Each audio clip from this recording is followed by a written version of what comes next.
I thank all the Sahajogis from Derbyshire and Birmingham for giving me this opportunity to talk to the seekers of this place.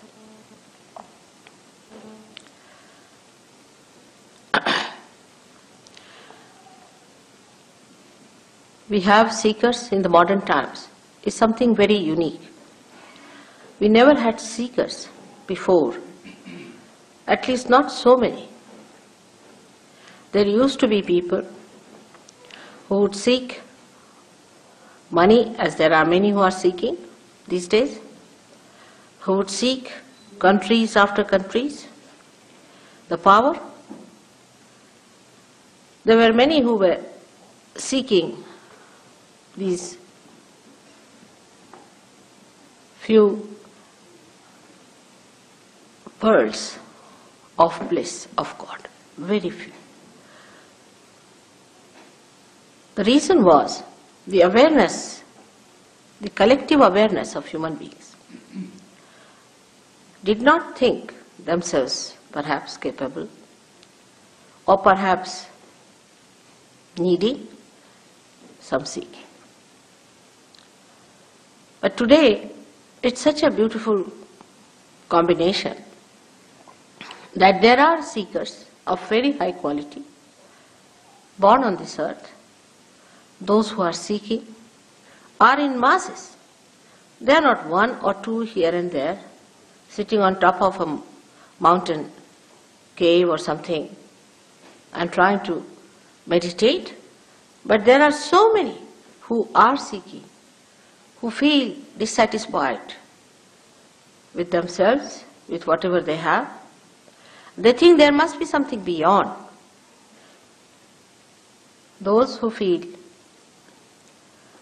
that they have not yet found their meaning, those who feel they have to find the purpose of their life, those who feel that there has to be something higher than what they are into. All such people are seekers not of today, but of thousands of years.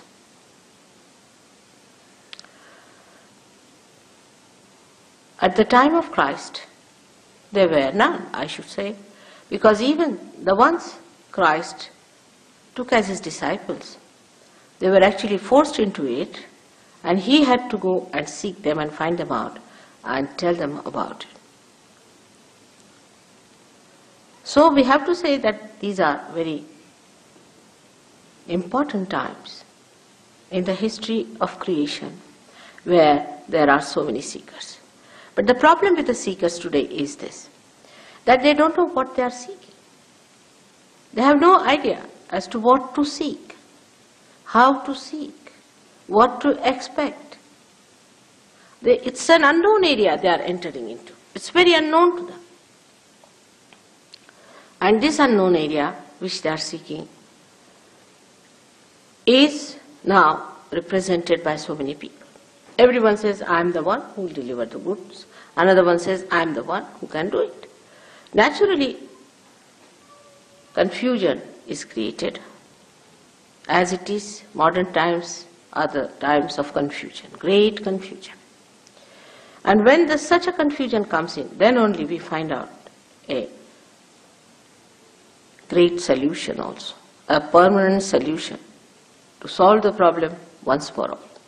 There has been never such confusion in the minds of human beings as it is today, as to the right or wrong. Never so much. Whatever was said, this was not good, they would do, knowingly that they are doing wrong. If they were good people, they would say, all right, this is good, we'll do the good. But everybody knew that this was wrong or right. They may do it. But today, no one knows what is wrong and what is right. Apart from wrong and right, it's much beyond that. You have to know yourself. Because this awareness is within us that we do not know ourselves. We do not know the absolute. We live in a relative world. Of this, everybody seems to be conscious, maybe in the subconscious or maybe in the unconscious. But definitely there's a feeling in every one of us that we do not know. And it's a very honest feeling. It's a very sublime feeling that we have to know something more. Now when we say the word know, we think as if I would say, I don't know about Derbyshire, I have never been there. Now this means what? I don't know about Derbyshire. I mean, what don't I know about Derbyshire? I can read it in the books. I can find out. I can know all the history of Derbyshire. I can find out who are the people who were making beautiful porcelain here. I can find out all about their history. Everything I can read about it. Still, why should I say I don't know anything about Derbyshire? Because I have not been to Derbyshire before. I have not been to Derby. I have not been to this area. I have not seen this place. I have not visited it. I have had no experience of this place, so I don't know about it. This is exactly what is the situation. The situation is that we do not know about the divine. We have read about it. We have heard about it. So many people have written about it. Once they know there's an inquiry about it, they come out with books. Books after books, thousands of books they have written. How many of them are true and how many of them are untrue? It is impossible to find out because we do not actually know. Supposing somebody says that Duke of Bedford was born in Derbyshire. All right. How will I know? I would not know till I meet somebody who is really belonging to that place, who knows about it. In the same way, the knowledge that we have also about divine is very confusing. But this is not knowledge. This is never the knowledge. The idea of knowledge comes to us as if it is a kind of an answer to our inquiries which is rational, which we can understand intelligently through our intelligence. But now this area is beyond intelligence, beyond rationality. Beyond all that is limited is the unlimited area. All such unlimited areas can be only known by experience of your awareness. Now this one should understand is a very delicate thing, how to know something, an experience of our awareness. Not an experience you suddenly see a light, so it's an experience. I mean, you can always see a light. It's so great. The people feel about it that they have seen some light suddenly sparking before them. Nothing so great. There could be some areas from there a sparking can come and maybe it is of no use to you, but just you might feel that you have experienced. So one must know that seeing is not experiencing. For example, a dog sees this instrument. But what does he know about it? He sees it.